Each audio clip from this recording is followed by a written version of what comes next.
ఇంటి లవరా శ్రీరెడ్డి లవరా శ్రీరెడ్డి ఫ్యాన్ నేను శ్రీరెడ్డి నా హార్ట్ ఓకే అవునా మరి అరెస్ట్ చేశారు మరి నువ్వు ఎలా మరి ఏం చేస్తావు కలుద్దాం అంటే ఎక్కడెక్కడో వెళ్ళిపోతుంది ఏమేమి మాట్లాడుతుంది నాకు డబ్బులు తెప్పిస్తుందో అని చెప్పి నేను సైలెంట్ అయిపోయా వచ్చేసారి కనపడితే కంపల్సరీ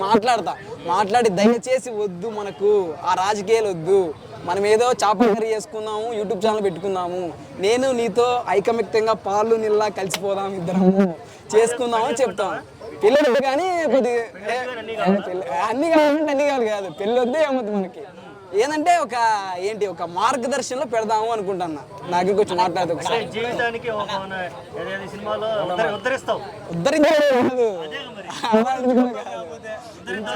ఉద్ధరించడం కాదు ఒక మార్గంలో చెడు మార్గంలో వెళ్ళే వాళ్ళని మంచి మార్గంలో పెట్టే దాంట్లో నేను ముందు ఉంటా అందుకని శ్రీరెడ్డి కూడా ముందు పెడతా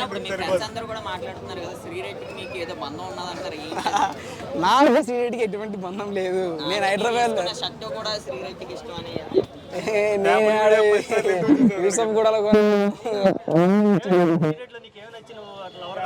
లవర్ కాదు ఒక చెడు మార్గంలో పోయేటోళ్ళని నేను మంచి మార్గంలో పెడతాను అనమాట అందుకు శ్రీరెడ్డి కూడా మంచి మార్గంలో పెడదాం అనుకుంటున్నా అంతే చెప్పిందే చెప్తా మళ్ళా వద్దు శ్రీరెడ్డి దయచేసి మన రాజకీయాలు వద్దు మన యూట్యూబ్ ఛానల్ ఉంది నడుపుకో అని చెప్పా నేను దాని తర్వాత సినిమాలు తమిళ్లోకి వెళ్ళు మన తెలుగులో లేవని చెప్పావు కదా తమిళ్లోకి వెళ్ళి చేసుకో ఆ రాజకీయాలు ఊరికే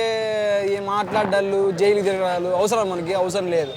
వీటి నుంచి వైజాగ్ మళ్ళీ కిలోమీటర్లు ఉంది యాడికి పోయి మన ఏపీ నుంచే ఉంది మళ్ళీ ఏం చేసేది వద్దు